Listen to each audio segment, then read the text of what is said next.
اعوذ باللہ من الشیطان الرجیم بسم اللہ الرحمن الرحیم۔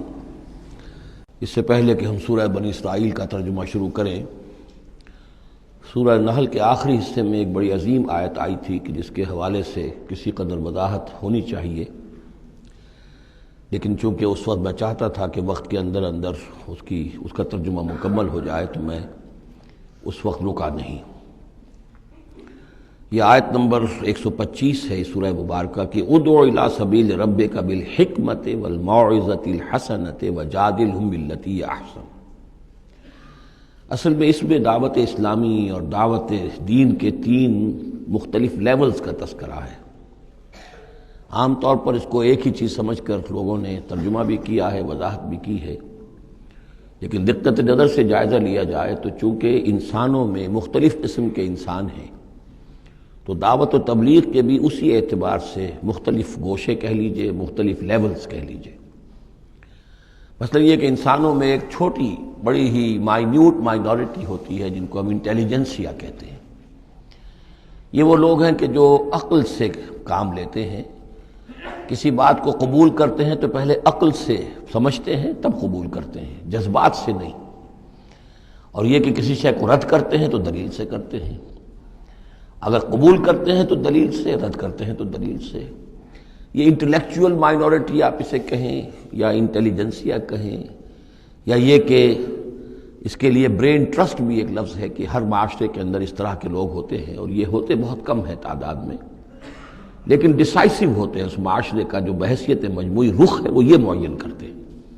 عوام کی حیثیت جو ہے وہ ایسے ہے جیسے ایک انسان کے جسم میں ہاتھ پاؤں ہیں، اعضاء و جوارے ہیں، لیکن جو حیثیت ایک انسان کے جسم میں دماغ کی ہے وہ اس برین ٹرسٹ کی ہوتی ہے، انٹیلیجنسیا کی۔ یہ طبقہ جو ہے اس کو دعوت جو دی جائے تو ظاہر بات ہے کہ وہ واعظ سے نہیں، جذباتی نہیں، بالحکمہ، پختہ باتیں، عقلی دلائل، محکم باتیں، وہ حکمت جس کے بارے میں فرمایا گیا وَمَن یُؤْتَ الْحِکْمَةَ فَقَدْ أُوتِیَ خَیْرًا کَثِیرًا، سورہ بقرہ میں ہم پڑھائے ہیں۔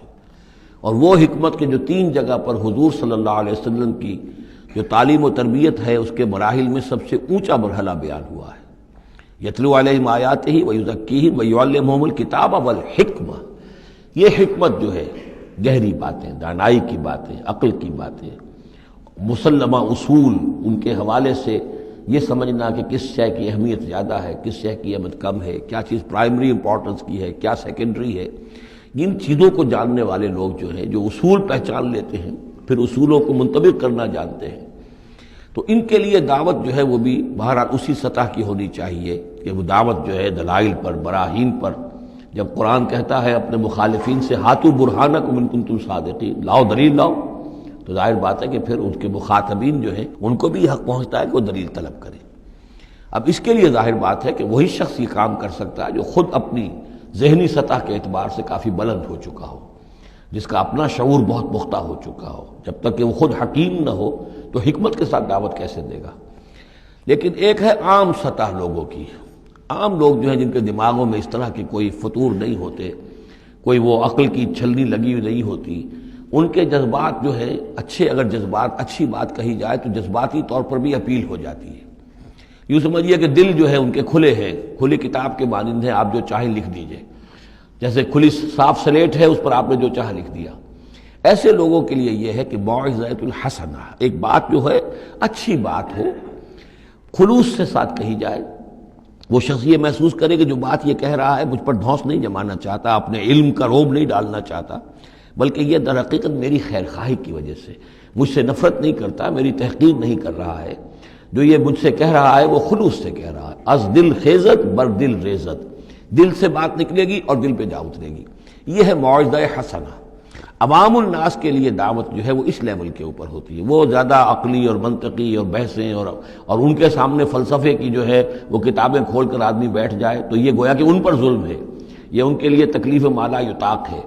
تو سب سے اوپر کا لیول ہے ادعو الی سبیل ربک بالحکمہ، پھر ہے والموعظۃ الحسنہ عوام کے لیے۔ نمبر 3 وہ ہوتے ہیں کچھ لوگ معاشرے کے اندر کہ جو لوگوں کو گمراہ کرنے پر تلے ہوتے ہیں۔ مثلاً عیسائی مشنریز ہیں، انہیں تو خرچے ملتے ہیں، ان کے تنخواہیں ہیں، ان کے بجٹس ہیں، بڑی بڑی حکومتوں کی طرح کے بجٹ ان کے ہیں، ان کی ٹریننگ اس لیے ہو رہی ہے، انہیں خاص خاص ایشوز کے اوپر ٹرین کر کے بھیجا جاتا ہے مناظرہ کرنے کے لیے۔ قادیانیوں کا نظام ہے، بہائیوں کا نظام ہے، ان کے لیے یہ ہے کہ لوگوں کو ٹریننگ دے کر وہ مجادلے کے لیے، مناظرے کے لیے، بحث کے لیے، اس کے لیے ان کو تیار کیا گیا ہوتا ہے۔ یہ بات مان کر دینے والے نہیں ہوتے۔ آپ خلوص کے ساتھ ان سے بات کریں گے تو وہ در حقیقت وہ تو یوں سمجھیے کہ ادھار کھائے بیٹھے ہوتے ہیں اس پر کہ انہوں نے بات نہیں ماننی، بلکہ یہ کہ لوگوں کو گمراہ کرنا۔ ان کے ساتھ جدال کرنا پڑتا ہے، جو جھگڑنا بھی پڑتا ہے، بحث بھی کرنی پڑے گی۔ لیکن اس بحث میں بھی جو ہمارے ہاں مناظرے کا لفظ آیا ہے، قرآن مجید میں مناظرے کا لفظ نہیں آیا ہے، مجادلے کا لفظ آیا ہے۔ جادلہم، ہاں ان سے جھگڑو، انہیں جواب دینے پڑیں گے ایسے کہ جو انہیں خاموش کر دیں۔ اگر وہ خاموش نہیں ہوں گے تو عوام الناس کے اوپر ان کا اثر ہو جائے گا۔ لیکن اس مجادلے میں بھی تمہارا اپنا اخلاقی معیار برقرار رہنا چاہیے، نیچے نہ اترو، گالم گلوچ پر نہ آ جاؤ، بہت گھٹیا انداز اختیار نہ کر لو، بلکہ جیسے کہا گیا کہ ان کے معبودوں کو گالیاں نہ دینی شروع کر دو، بلکہ یہ کہ ان میں بھی ہمیں آداب، اس کے اندر بھی آداب کو ملحوظ رکھتے ہوئے۔ تو یہ 3 لیولز ہیں، ادعو الی سبیل ربک بالحکمت والموعظۃ الحسنۃ وجادلہم باللتی احسن۔ اب اس میں ہر ایک کے لیے پھر تیاری کرنی ہوگی۔ قادیانیوں سے مباحثے کرنے کے لیے ظاہر بات ہے عام آدمی نہیں کر سکتا جب تک کہ ان اسپیشل ایشوز کے اوپر اس کو صحیح جو ہے اس کو تعلیم نہ دے دی گئی ہو، اس کی اوپر تربیت نہ ہو گئی ہو۔ اور اسی طریقے سے جو بہائیوں نے کوئی مسائل اٹھائے ہوئے ہیں، منکرین حدیث نے کوئی اٹھائے ہوئے ہیں، تو اس طرح کے لیے جو ہے یہ 3 لیولز ہیں، ان کو سمجھ لیجیے۔ اب آئیے ہم سورہ بنی اسرائیل کی طرف چل رہے ہیں۔ صدق اللہ العظیم۔